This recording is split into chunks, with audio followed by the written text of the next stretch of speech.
Stranraer FC on YouTube, sponsored by GT Mortgages. Stevie, just your thoughts on that one, please. Disappointed. I take full responsibility. I just didn't get.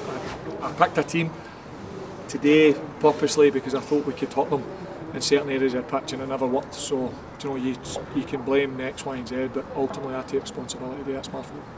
And does that make it harder for you just to run the fixtures now that you're not getting the time to work with the players because it's basically games Tuesday, Thursday, Saturday, Tuesday?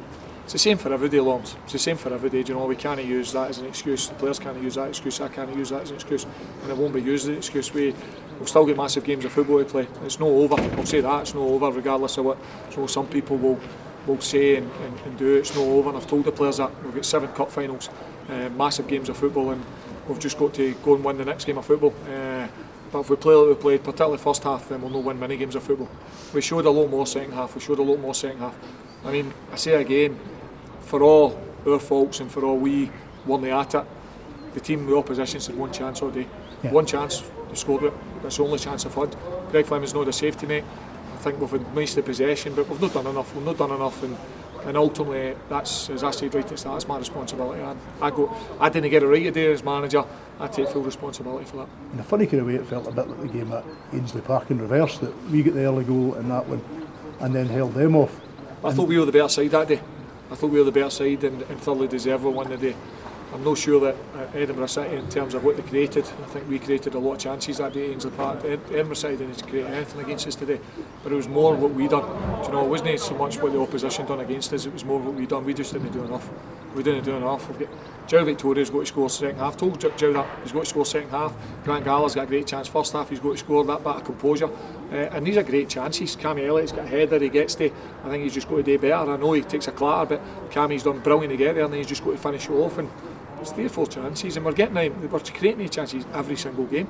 Every single game we're creating chances like I could be sitting here saying to you, winning the game 2-3-1 if we take the chances, but that's not the way it is.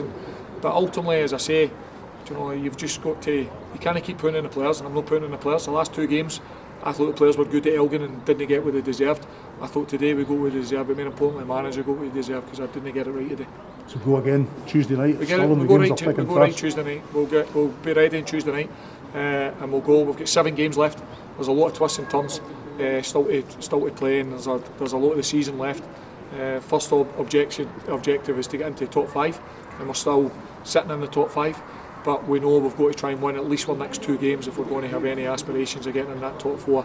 But we're only 6 points away from that, and we've still got the teams all above us to play. So there's still a lot of points and a lot of twists and turns yet. And I won't give up on that. That's not the type that's not how I'm made, and that's not what the players will be allowed to do either. So we'll begin right after top 4 because we still believe we can do it. But we're going to have to tidy up on what we gave today. Cheers, fast. What do you put the poor first half down to? Does the early goal knock you off your stride, or is that just kind of glossing over it a little? Cameron, down to the manager. Today. Listen, I'm not going to get into it. I'm not going to name names because that's not right, and my players know that's not the way I treat them with respect. But I didn't get it right. My team selection today wasn't right in terms of the game and how we set up. And when you score the early goal, you can go and get after the game again. But because I didn't get it right, I didn't think we'd go after the game as well as we could first half, and it was flat first half. I thought second half it livened up and we got control of the game.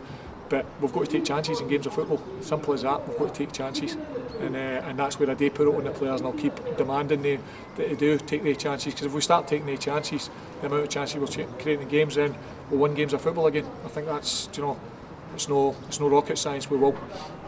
Obviously, the longer the game goes, with 1-0, Edinburgh dropping deeper and deeper, it's difficult to find a way through when there's 10 men behind the ball. It is, but even at that, I thought we did. Scott Robertson, it's just decision making. Scott Robertson gets brilliant. He's just a wee cushion headed Darryl Duffy, and he heads it the wrong way. Then they get a wee bit of luck. The ball comes off their centre half, struggling, and it falls right into the keeper's hands. Cammy Elliott's had the chance, So we've certainly put the ball in the box. We've certainly peppered it, but we've got to score. I mean, Giles is the obvious one in the second half. If we score that, I think 10-15 minutes into the second half, then you're up, you take confidence, because goals change games, and that's the last couple of games we've not been able to capitalise on the chances that we've made, and that's something that we need to rectify, and we need to rectify quickly.